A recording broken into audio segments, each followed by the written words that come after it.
Did you know that King Solomon, for revenue as a king, although they say that his revenue wasn't totally 666, it wasn't all because of being a king, but his annual revenue while he was king was 666 talents of gold. What, gold, right? So then, of course, theologians have wondered, then go to Revelation 666. Well, I think it's simple. It's the kings that are the 666. And many maybe, that they just don't get it, some of them. See, when it was just Israel, they had like 20 kings. Out of 20 kings, 12 of them were evil and took the country into wickedness. Only 8 came close to being what God wanted. King David, the one that stands out, he wasn't a righteous man. I mean, he was flawed, which was fine. God forgave him, and King David was after God's own heart. But nobody really getting the fact that prior to all of these kings, God was the king over Israel, over Judea. They didn't even have a police force. They had some judges and prophets. That's it. But then the people demanded a king because they felt that they needed a human figure king to keep them safe. And it made God angry, rightfully so. I mean, you're kicking the Creator out. You're not having enough faith and trusting Him. So these are just some of the kings that were on the evil list. Yeah. Allowed high places and idolatry, continued evil ways. Ahab's daughter introduced Baal worship. I mean, Solomon had 700. Solomon, the one with the revenue of 666 talents, had 700 wives, 400 concubines.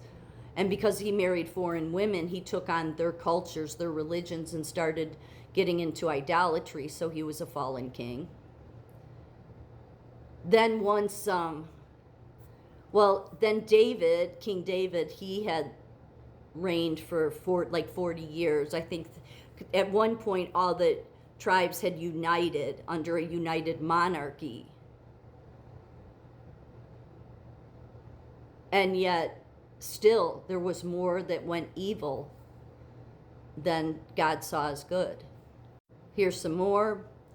Burned sons in fire, altars to idols. Look at the idolatry.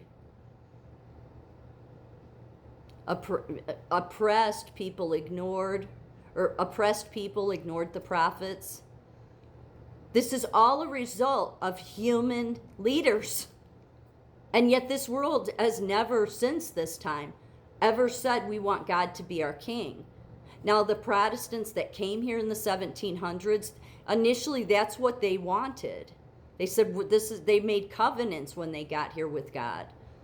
And I think God's still going to honor those covenants. It's just you won't get man to. Because man is who is at war with the Creator. Even, I would say, godly men. Because,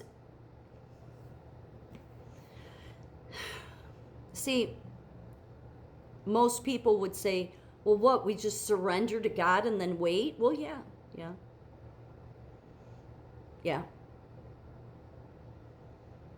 Do you think you'll ever get a leader in history? No, they never have. There's been monarchies, all different types of government. Not one of those governments we want to make God our king. And then the more population you get, the more, the diversity we have to have, so we can't, have a theocracy. And I'm not advocating. I'm just saying that the whole problem here is that then the people themselves, whether atheists or Christian or whatever religion, want to sit there and blame God.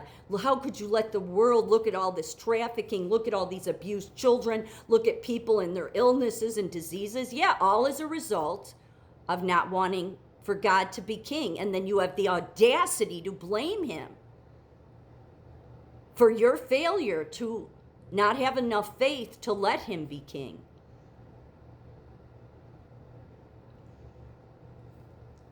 And then what every Christian did because of Paul, and I guarantee you God is using it as a stumbling block. He's using it as a stumbling block. Because of Paul putting in the New Testament. Oh, the government's instituted by God. But if you know God, I mean, this shouldn't be a hard one to put together. The biblical God is very clear that I will not share the stage. It won't.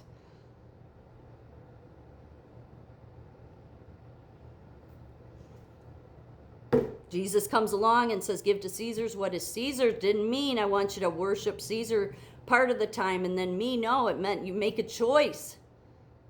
But every country in the world has done the divided loyalty thing. So then when every most abominational things happen, don't be blaming God. Look in the mirror. You're to blame for it. I understand that people don't get it because you can't see God. So you say to yourself, we don't know what that looks like. How are we going to have God as our kingdom? It takes full faith, doesn't it? Yeah, it does. That's why you have to surrender and seek him and say, I don't know where we're going, God. I don't know what your plan is, but I give up my desires because this kingdom is a disaster, but I want your kingdom. So where are we going? It's in your hands. I'll let you lead because I know ultimately you have my best interest at heart. But if you're going to believe in God, you don't get to do this half in, half. Well, a bunch of people do half in, half out, but you're not supposed to. So even though America started out with the idea that God was going to be the king, it didn't really change anything because look what happened. President, king, I don't care what you call it. Mankind just told themselves we're going to try to make it as free as possible. And so God says, okay, well, man is still trying to run the show. So let's do some inspired work here and write the Constitution. And I'm not trying to put America down. America's probably been the closest to wanting that there were people, at least in the beginning, that wanted God to be king. Post-Israel, no sovereign nation has replicated God being king. Attempts like Puritan England or modern theocracies in Iran blend religion with human rulers, not pure divine kingship. God rules spiritually through the church, not earthly borders. Do you think for 1 minute that was what the Creator wanted? No. That's why what Paul wrote, although I'll say it was inspired and will be used as a stumbling block. Because it's one of those places where I'm like, oh, wait, no, this doesn't make...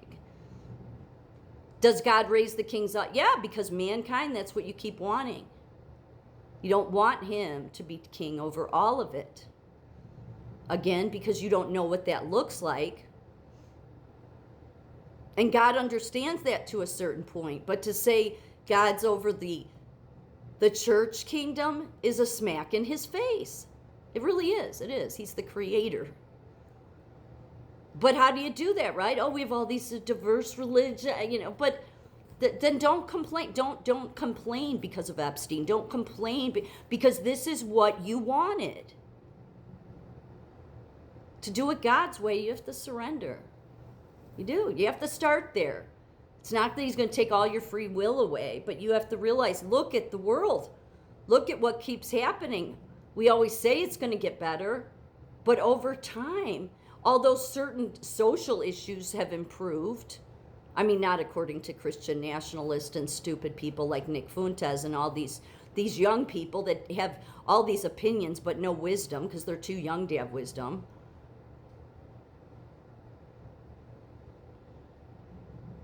It's not realizing that, when are you going to give up and say,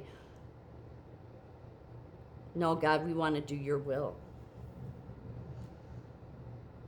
So that's the reason why Revelations, John wrote, because eventually, again, God has to advance himself being king again.